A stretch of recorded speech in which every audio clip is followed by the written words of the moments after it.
ኤሪሞስ ሚዲያ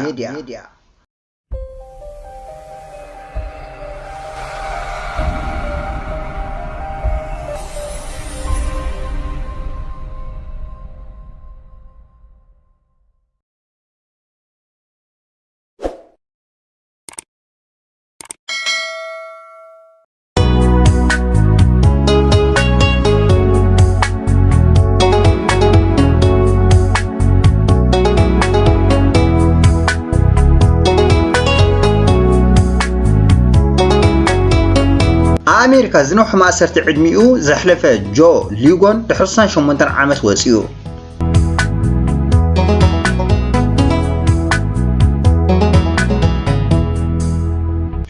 ኣስተሰባ ዓመት ቤት ማእሰርቲ ዝጸንሐ ውልቀ ሰብ ናጻ ኮይኑ ከም ህዝቡ ክንቀሳቐስ ዝሓለፈ ወርሒ ካብ ቤት ማእሰርቲ ወፂኡሎ እዚ ውልቀ ሰብ ኣሜሪካ ናይ ዕድመ ልክዕ ማእሰርቲ ተፈሪድዎ ንዝነውሕ ዓመታት ኣብ ቤት ማእሰርቲ ዝጸንሐ እዩ ናጽነቱ ንኽረክብ ግን እዚ ኩሉ ዓመታት ስለምንታይ ተጸቢዩ ነፍሱ ከፍ ዕለትን መዓልትን እዚ ኩሉ ዓመታት እንታይ ይመስል ነይሩ ብሕታው ኮይና ኣይፈለጥን ግብሕታው ብዝተኻእለኒ መጠን ንብሕተይ ክኸውን ዝመርጽ ካብተን መጀመርታ እዋን ኣብ ሓደ ሽላ ንብሕተይ ዝኣሰር ኩላ መዓልቲ ጀሚሩ ክሳብ ዝፍታሕ በይነየ እዚ ኸመይ በይኖም ክኾኑ ንዝደልዩ ሰባት ሓጋዝ እዩ ናብቲ ቤት ማእሰርቲ ምስከድኩ በሪ ኣብ ልዕሊ ምስተዓጽወ ኣብ ከባቢይ እንታይ ይፈጸም ኣሎ ኣይርእን ኣይሰምዕን ነበርኩ እዚ ሓሸ ግዜ ሬድዮን ቴሌቪዥን ክህልወና ኣብ ዝተፈቀደልና ግዜ ነይሩ ይብል ጆ ሊጎን ኣብ ቤት ማእሰርቲ ዘሕለፉ ዓመታት ዓብይ ተመክሮ ሂወት ዝወሰደሉ እንተተባሃለ ምግናን ኣይኮነን ኣብ ሓንቲ ሸላ ንልዕሊ 68 ዓመታት ዘሕለፉ ናይ ማእሰርቲ እዋን ርእሱ ኣድኒኑ ኣፉ ለጊሙ ካብ ዝኾነ ዓይነት ፀገማት ልግስ ኢሉ ክሕልፎ ከም ዝኽኣሎ ይዛረብ መዓልቲ ኣኺሉ ካብቲ ኩሉ ዓመታት ናይ ህይወቱ ዘሕለፈላ ከፍሊ ክወፅእ ከሎ ወላ ሓደ ደሓንኩን ኢሉ ዝሰናበቶ ሰብ ዘይነበረ ኣይከበዶን ኣብ ውሽጢ ይኹን ደገ መሓዙ ኣይነበሩንን ግን ዝረኸብኩም ኩሎም ሰባት ክማዕርኽተዮም ዝቕበሎም ግን ከዓ መሓዛ ዝብል ቃል ኣይጥቀምን ንኸም ከማይ ዝበለ ሰብ ትርጉም ሓንቲ ቃል እንታይ ማለት ምዃኑ ብዙሕ ተማሂረ ይብል ሊጎን ብናይ ባዕሉ ምርጫ ኩሉ ግዜ ንውሕትዩ ነይሩ ምስ ሓጎታቱ ኣብ ኣልባማ በርሚንግሃም ዝዓበየ ሊጎን ብዙሓት መሓዞ ስለዘይብሉ ምስ ስድርኡ ዘሕለፎም ጽቡቓት ግዜያት ጥራሕ እዩ ዝዝከር ንኣብነት ኩሉ ግዜ ሰንበት ኣብ ሓደ ቤተ ክርስቲያን ስብከት ኣብ ሓጉኡ እናተኸታተለ ዘሕልፎ ነይሩ ወዲ 13 ዓመት ምስ ኮነ ብሞያ ነርስ እቲ መሓደር ኣድዩን መካኒክ ኣቦን ከምኡውን ንእሽቶ ሓውን ሓፍቶን ናብ ዝነበረሉ ፊላደልፊያ ኸይዱ ኣብ ትምህርቲ ብዙሕ ለፊዑ ግን ምንባብ ኮነ መጽሓፍ ኣይክእልን ኣካባቢኡ ዘለዉ ቆልዑት እውን ባህ ዝብልዎ ስለዘይነበሩ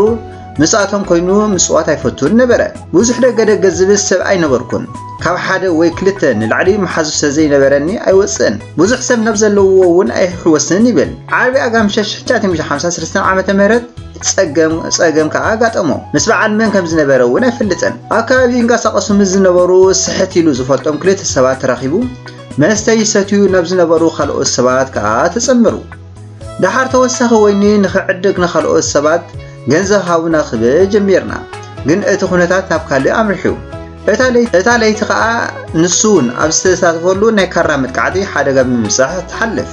በዚ ምኽንያት ክልተ ሰባት ክሞቱ እንከለዉ 6 ቆሲሎም ሊጎን መጀመርታ ተኣሲሩ ናብ መደበር ፖሊስ ምስ ተወሰደ መንነት እቶም ሓቢርዎም ዝነበሩ ውልቀ ሰባት ክሕብሮም ከም ዘይክእል ነጊረዮም ይብል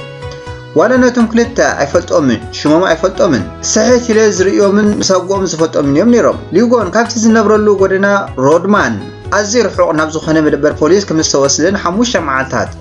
ከም ዝጸንሐን ይዛረብ እዚ ኩሉ መዓልቲ ዝኾነ ዓይነት ሓገዝ ኣካላት ሕጊ ኣይረኸብኩምን ኢሉ ወለዱ ድሃዩ ክሓቱ ክርእይዎን ምዘይምፍታኖም ከዓ ሓሪቑ ኣብታ ዝተኣስረላ መዓልቲ ክሲ ገበን ቀትለት ክቐርበሉ እንከሎ ወዲ 15 ዓመት እዩ ነይሩ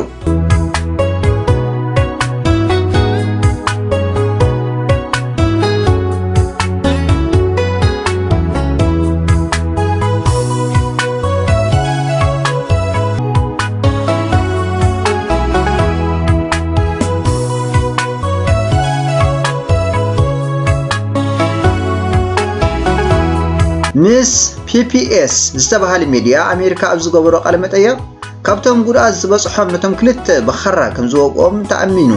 ጣዕሱ ክገልጽ እንከሎ ነቲ ዝቐርበሉ ክሲ ቅትለት ግን ነጺግዎ ፖሊስ ቅትለት ፈጺመ ዝብል ዝፈረሞ ወረቐት ክህበኒ ጀምቢሩ ኣነ ግን ንወላ ሓደ ቀተልኩን ፔንስልቫንያ ሓንቲ ካብተን ብዘይ ኣመክሮ ማእሰርቲ ዕድመ ልክዕ ዝፈርዳ ግዛኣታት ኣሜሪካ እያ ሊጎን ኣብ ቀዳማይ ደረጃ መገበያ ገበነኛ ኢሉ ፈሪድዎ እዚ ማለት ብዛዕባ እቲ ዝተፈጸመ ጉዳይ ተኣሚኑ መንግስቲ እውን ብቀዳማይ ደረጃ ቅትለት ክልተ ግዳያት ገበነኛ ኢሉ ፈሪድዎ እቲ ኮተቲ ኣብቲ ብዘይ ኣመክሮ ንሕርፈት ዝተፈረደሉ መጋበያ በኣካል ኣይነበረን እቲ ፍርዲ ንሱ ኣብ ዘይብሉ ተበይኑ እንታይ የተባሃለ ኢሉ ዝሓቶ ኣካል እውን ኣይነበረን እንታይ ክሓትት ከም ዘለና ኣይፈልጥን ነይረ እዚ ንምእማኑ ዝኸብል ሓቂ ነይሩ ዝብል ሊጎን ዝተረፈ ዕድመይ ኣብ ቤት ማእሰርቲ ክሕልፎ ዝብል ግምት ኣይነበረን ብዛዕባ ህይወተይ ብቃለ መሓላ ዝበሃል ሰሚዐ ኣይፈልጥን ኢሉ ወሲኹ ናይ ቁልዕነት ግዜ ክንደይ ናይ ዝተዘናበለ ምንባሩ ክነግረኩም ከንብ ኮነ ክጽሕፍ ኣይክእልን ሽመይ እውን መጽሓፍ ኣይክእልን ሽመይ ጆ ምዃኑ ይፈልጥ ምክንያቱ ከምኡ ኢሎም ክጽውዕን ዝፈልጥ ይብል ሊጎ ነቤት ማእሰርቲ ክኸይድ እንከሎ ኣይተሰናበደን ደንገርገር ኢልዎ ስሩ እናሻዕ ወይ ደጋጊሞም ናብ ሕልንኡ ክመላለስዎ ዝጸንሐ ሊጎን ካብኦም ምርሓቀይ ንበይነን ምዕጻወየ ዝሓስብ ነይረ ካብኦም ወጻኢ እሞ ሽዑ እንታይ ክሓስብ ይብል ሊጎን እሱር ኤኢ 4126 ዝብል መለለይ ተዋሂብዎ ንኽንደይ እዋን ብከምዚ ከም ዝጸንሕ ግን ዝፈልጦ ኣይነበረን እንተኾነ ነፍሲ ወከፍ መዓልትን ዓመትን ዝነበረ ህይወት ቤት ማእሰርቲ እናተላመደ ንልዕሊ 8 ዓመታት ተኣሲሩ ንጎስ 6 የተስኡኻ ኩልኹም ክትቁጸሩ ተለዓሉ ናይ መቁጸር ሰዓት እዩ ኢሎም ብመጉልሒ ድምፂ ይጽውዑና ሰዓት 7 ናይ መግቢ ሰዓት 8 ከዓ ናይ ስራሕ ሰዓት እዩ ይብሉና ብምባል ብዛዕባ እቲ ዘሕለፎ ህይወት ይዛረብ በዚ መሰረት ሓሊፎ ኣብ እንዳኽሽነ መሕጸቢ ክዳንን ክሰርሕ እንከሎ ዝበዝሕ ግዜ ግን ኣብ ጽሬት ሰሪሑ ምሳሕ ምስ በልዑ እውን ተመሊሱ ናብ ስርሑ ዝኸይድ ኣጋምሸት ምስ ኮነ ብተመሳሳሊ መጉልሒ ድምፂ ንድራር ይጽውዑ እዚ ሓደ መዓልቲ ናብ ቤት ማእሰርቲ ህይወቱ ዘዘኻኽሮ ድምፂ እዩ በዚ ምክንያት ዓለም 10 ዓመታት ብዝመፀ ለውጢ እናተቀያየረት ናቲ ህይወት ግን ለውጢ ዘይብሉ ምትራፉ ድዩ እናበለ የስተማስል ነይሩ ኣይተወለፍኩን ኣብ ቤት ማእሰርቲ ሰቲ ኣይፈልጥን ወላ ሓደ ዝፈጽም ኮነ ገበን ይብለን ካህድም እውን ፈቲና ኣይፈልጥን ንዝኾነ ሰብ ኣሻይ ገይረ ኣይፈልጥን ብሰኻለኒ መጠን ትሕትና ተላቢሰ ክነብር የፅዕር ነይረ ቤት ማእሰርቲ ናይ ባዕልኻ ጉዳይ ጥራሕ ክትገብር ከም ዘለካ ልክዕ ዝኾነ ነገር ክሰርሕ ፀገም ካብ ዝፈጥሩ ነገራት ክትርሕቕ ከም ዘለካ ይምሂሩኒ ይብል ድሕሪ 53 ዓመታት ማእሰርቲ ሊጎን ፀሓይ በሪቓትሉ ሓደ ጠበቃ ከዛርቦ ከም ዝዘሊ ይነግሮ በዓል ሞያ ሕጊ ብራድሊ ኤስ ብሪጅ ብዘይ ኣመክሮ ማእሰርቲ ዕድመ ልክዕ ዝተፈረዱ ሰባት ብኸመይ ፍርዲ ቅትለት ከይተፈጸመ ካብ ቤት ማእሰርቲ ክወፁ ይኽእሉ ዝብል ሕጋዊ መገድታት ከናዲ ጀመረ ኣብ ሽዑ እዋን ፔንስልቫንያ 525 ተመሳሳሊ ፍርዲ ዝተፈረዶም እሱራት ከም ዝነበርዋ ይዛረብ ካብዚኦም ሊጎን እቲ ዝነውሓ ዓመታት ኣብ ቤት ማእሰርቲ ዝጸንሐ ሰብ እዩ ብዛዕባ ዝተመሓላለፈሉ ፍርዲ ወላ ሓደ ዝፈልጦ ነገር ኣይነበረን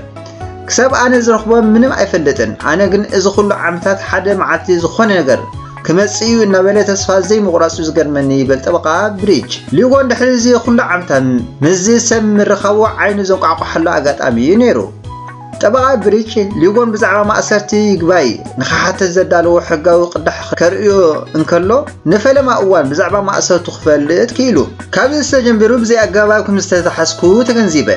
ብዘይ ኣመክሮ ዕድመ ልክዕ ክትፍረድ ዘይሕጋዊ መንግስታዊ ምዃኑ ተረዲየ ይብል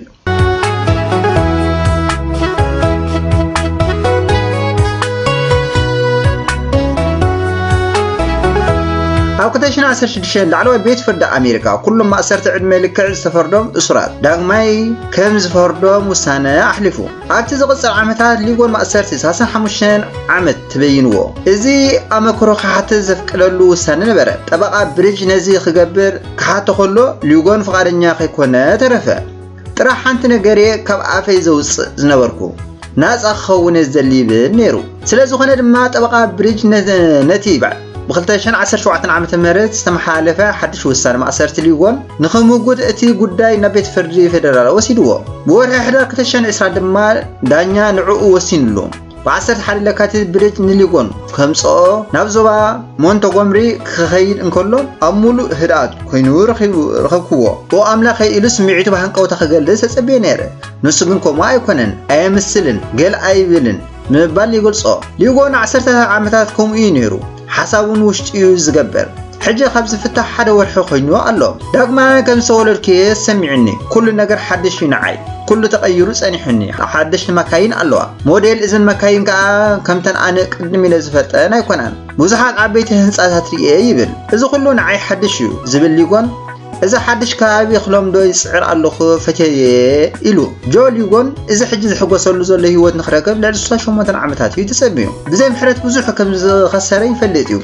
ምስ ስድርኡ ክሕልፎ ዝኽእል ዝነበረ ግዜ ኸሲሩዎ እዩ መብዛሕትኦም ከዓ ሕጂ ሜቶም እዮም ወር ሓፍተይ ባሌሪ ኣብ ቤት ማእሰርቲ ከለኹ እያ ተወሊዳ ዓባይ ሓፍታ ተኣሲረ ከለኹ ተወሊዳ መናእሳ እውን ተኣሲረ ከለኹ ተወሊዳ ኩሎም ናይ ቀረባ ኣባላት ስድራ ቤት ሜቶም እዮም ሕጂ ዘለውን ባሌራን ኣዲያን ጥራየን ይብል እዚ ወዲ 83 ዓመት ሰብኣይ ንነዊሕ ዓመታት ብተስፋ ክጽበዮም ዝጸንሐ ጉዳያት ኣለዎ ውሕዳት መደባት ካብ ኩሉ ላዕሊ ግን ኣብቲ ዝያዳ ዝፈልጦ ከተኩር እዩ መሪጹ ህይወተይ ሙሉእ ዝሰርሑ ዝነበርኩ ስራሕ ሰሪሕ ዘሊ በቃ ከም ሰራሕተኛ ጽሬት ናይ ጽሬት ስራሕ ሓውኒ ይብል ዝኽበርኩም ተኸታተልቲ መደብና ነዚ ዕለት እዚ ዝተዳለወ መደብ ኣብዚ ፈጺምና ኣለና ብጽሞና ስለ ሰማዕኹምና ብልቢ ነመስግን ኣብዚ ኤርሞ ቻነል نزفنو مدبات نختكاتل دما شير لايك سبسكرايب تقبرو بتحتنا يمحصنكم بروح معتي سسنا ينعكم